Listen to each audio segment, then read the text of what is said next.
Welcome back to Explosive Truth. We're super close to 1K. Please smash that subscribe button today and help us get there. Get over the fence, then you got to get through the door. Why are schools wide open? Yeah. And the thing that pisses me off, and we said this to Dana, the thing that pisses me off is this will all get pushed back to a conversation about abortion, which affects 0.0001% of the population, or transgender, which applies to 0.00 whatever percent. Right. When at the same exact time that Charlie Kirk was being murdered, there was a school in Colorado being shot up at the exact same time. Yeah. And so to me, I know politics, we don't have to do it, but to me, this one seems so glaringly obvious that that the idea of saying, oh, this is an acceptable outcome for our kids is just so ridiculous to me. No. One is unacceptable. Too many. 100% agree. Yeah. It's really frustrating when the solutions just feel within reach, but you still can't touch them. What we gotta wrap it up. No, it's funny. We gotta switch somehow. I'll tell you how. I looked down at my PDF. No, this can't be the way we switch. Please. Maybe I have But Charlie needed that time. Charlie needed. I agree. He needed that. He time. did. No, for sure. Yeah. For sure. No, I Especially, agree. you share a name with a guy, right? And I'm not making a joke about that. It's there's not a lot of Charlies, and Charlies are usually pretty good people. And I didn't know Charlie, but if I saw him down the hall, I'd walk up and give him a hug. You know what I'm saying? Yeah. Just whatever. It is a good name, isn't it? Yeah. It is, dude. I know a couple Charlies. They're all nice guys. They're pretty good dudes, right? Yeah, it comes along with like a little bit of softness. Nice. I dated a girl named Charlie. Really? Yeah. Oh. And that was pretty cool. Like, when it was intimate, we were both kind of, Charlie. Where do you go from there? Do you turn inward? Yeah, she was a smoke show. Yeah. Yeah, man. I met her at the Playboy Mansion. Good God. Who's your what the hell? Where is she now, man? Dude. Speaking of smoke shows, actually, this is great. You were married to Denise Richards. Yes. In her prime. Yeah, man. Yeah, that happened. Dude. That happened. Yeah. Dude, Wow. I mean, wow is right. Yeah, no, it was before it, turned out how it did or why, it was awesome. It was, we had great times together. She, like, you expected, like, this whole different person just based on the image and the reputation, the reputation people build for others. And then she's like, goofy and funny and, flawed and just cool. It was like, we really, it was a nice match when when our planets collided, yeah. And we're good friends. Close now. Yeah. I think she was on this show called Special Forces, if I'm not mistaken. Yeah, she was. Yeah, right? yeah. She had to cut out early. Yeah, she got injured on the first thing, trying to get on the chopper. Yeah. Something happened. She seemed pretty timid. I didn't expect her to be as like. Well, maybe because she was getting loaded onto a fucking helicopter. She had to jump she had to jump from a speedboat onto the skids. It's not the same as a hot girl walk, bro. Okay, while you're right, bro, the show is called World's Toughest Test, Special Forces. So you're saying she shouldn't have been there? I mean, I literally had the feeling like, why did she sign up for this show? Like, they're gonna fucking murder people, not like literally, of course. It's really fucking hard. And I was like, I mean, she went. Good for her. Right. I didn't see her episode. Was it? I just remember thinking, why did she say yes to this? Interesting. Because it's hard. It's really hard. Well, and she only had 3 weeks to prepare. Yeah. I mean, dude, it's tough to prepare for that, dude. You got to like kind of be wired a certain way. Yeah. What's that thing? Stay ready so you don't have to get ready. Yeah. I watched the first season, and I think she did too. And maybe she just felt, that there were going to be those early exits. Yeah, it happens. Didn't Dr. Drew tap out like in the first hour from a heat stroke or something, like that? Yeah. But then went off and built the wellness company. Yeah. Well done. Had you been offered to do that show?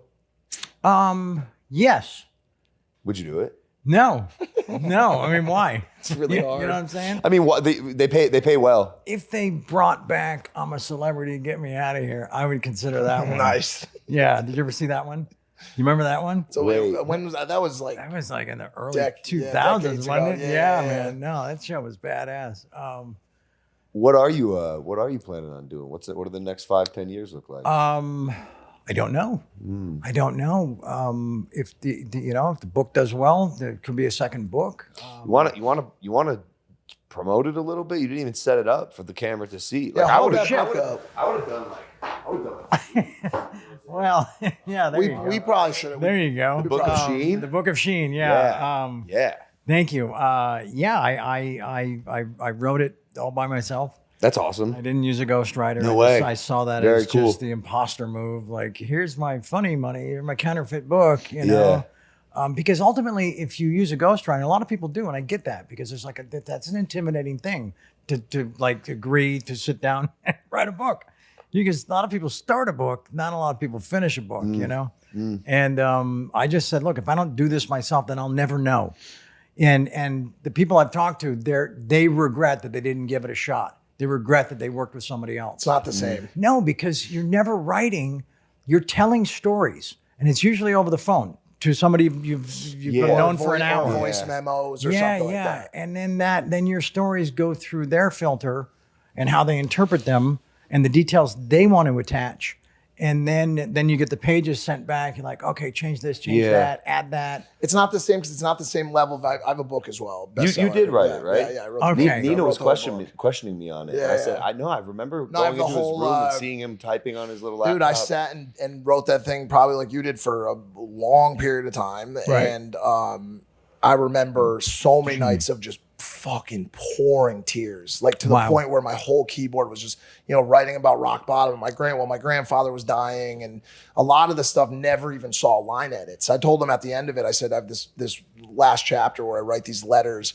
I write one letter to people who have never been addicted to anything and explain to them their blessing and how hard it may be for them to empathize with people who struggle with mental illness and addiction. I wrote a letter to family members of people who are addicted or people who have lost family members to addiction. Wow. And then the final letter I wrote was to other addicts and mental illness sufferers. Wow. And it's the only time in my life, and I'm sure you could both relate to this in some other genre, where I felt like I was in a level of autopilot.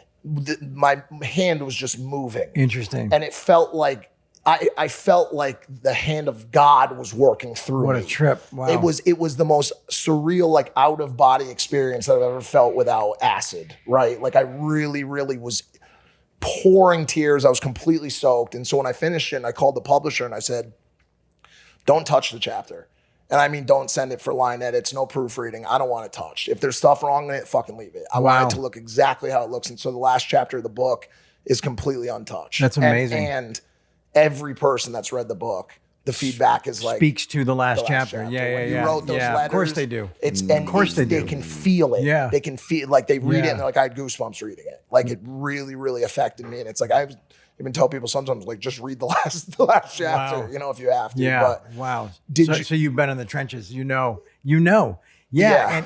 And so would you send the chapters like to your editor? Yep. Okay, and you get the feedback, right? Yep. And they would say, wow, that was awesome, right? Yep, of course. And then the next morning, you're staring back at a blank screen. And you have to go again. You got to start over. You know the other one. But I found a system to it though, and I'm sure you did too. And like I think when you get into the flow, and I still have this flow. I'm starting to work on the second book, and it's much different now. Instead of homelessness and crack, it's porn stars and jets and that type of shit. And it's cool, man.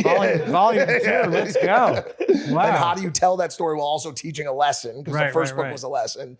But I feel like I've got it down to like a system, and I'm sure you found a system to write in your writing as well. It was whatever time I could just claw back for myself. That's the hardest. And there was a lot of stuff going on with Brooke and the boys and just a lot of, just stuff life stuff, that I had to pay more attention to at times than the book. But if I was in the middle of something that I knew I had to finish, it didn't matter what time of day it was. If I was staring down the barrel of 2 hours of sleep and then that full day, I had that. That's what I had to do. You know. How did you recollect everything in the book? That's a good question. Just a lot of it just stayed because of the impact it had in the moment. Interesting. Yeah. Interesting. Yeah. And the stuff that I couldn't remember, I didn't want to go to too many people and say, hey, fill that in for me, because it's not my experience. Yep. And even if they're in the room with me and saying, well, then you did this, this, and this, I still can't really. Then that's really trusting someone else's it's not interpretation. It's not true. It's not true inception. Interesting. It's not. Even just to jog your memory, maybe. That was helpful in the early stuff with my parents. Okay. Yes. Because I went to them and I had to be more of a journalist than an author. Yeah. Just trying to get in all the facts and the places and the dates and the chronology and all that stuff, you know, just so I didn't want them reading it going, we left New York in 19, you know what I'm saying? Yeah. That kind of stuff. Yeah. But to answer the question a little bit though, it's interesting when you write versus when you like talk on a podcast or make a video about something, you have so much time to really spend in that moment that your brain starts to backlog. Yes. It's in there. It's just covered up with bong resin, crack, gambling losses, like all that bullshit and everything. Right. But when I started to reimagine the smell of the basement that I lived in with my Coke dealer in Bridgeport, right? And I started to really think through like, what color was that wall? And the aquarium was there, and he had the cameras that you controlled with the remote control, and we would break out the lines on this counter, and the DEA busted down that door, which we had the bar over. All the little minute details start to come back. I see. It's because you get to spend so much time. You get to live there again. Yeah. Versus here where you have 38 seconds to tell a story. Sure. There you have an hour to live with 2 pages and it just comes back. It like bleeds back out. Right. And that's what the people say, well, if I've seen the doc, why should I read your book? Oh no, so much more. Well, yeah. There's, you know, to tell a story in 5 minutes, 7 minutes, keep it interesting, keep it entertaining, keep it flowing. It's a whole different mindset. It's a different part of the brain. Yeah. You know, to sit down and have 2 weeks to write that same story. Yeah. Or the full story, knowing that I have final cut. Yeah, of course. You know what I'm saying? Yeah. But and nothing. I think the doc is terrific. I think the doc is. I think it raises the bar a little bit. Cool. In this genre, you know. Did you leave anything out? I did, just because of length. You know, I wanted to keep going. And they I get it, dude. Trust me. Right? And PDF they said that the target like page count is for an autobiography is like 350. Okay. Yeah. But I also I felt like the book was going to tell me when it needed to end. Yeah. You know, it has a bit of a Sopranos ending. It kind of and it gets to a thing and then boom. Because my story is still being told. It's still going on. Isn't that weird where you have to like where am I supposed to end it? You know what I'm saying? And so I struggled with that a little bit, and I wanted to pad it a little bit up until, but no, I just had to live with this one decision, and I'm glad that I did, you know. But I'm curious to start just, you know, hearing feedback in the streets, or the producer from Bill Maher, you know, when I did a pre-interview, she said, look, I got to, this one quote has been in my head, and she shared it with me, and she was so inspired by it, and thought it was so cool and funny and whatever else. And I said to her, I said, wow, man, that's probably the closest I'm ever going to get to like a musician out in the street, when someone comes up and talks about a specific lyric. Yes. You know? Yes. So I guess maybe the you know, you could draw a parallel or some similarity to, you know, producing an album, writing a book. You know, it has to be, it's a complete work. It's a piece of art. And as far as I'm concerned on it, there's no greater, I mean, for me at least, like there's no, oh, you did this podcast with the president, or you did this show, or you did this thing. When people come up to me and they tell me, yo, I read the book and it had this impact, that's the greatest compliment. It's more special, isn't it? It's so much more special. Yeah, man. Because they know every intimate detail of those experiences in your life. It's incredible. Yeah. But to your question, Yeah, there's stuff that's not. It couldn't fit. Yeah, for sure. It couldn't fit. For sure.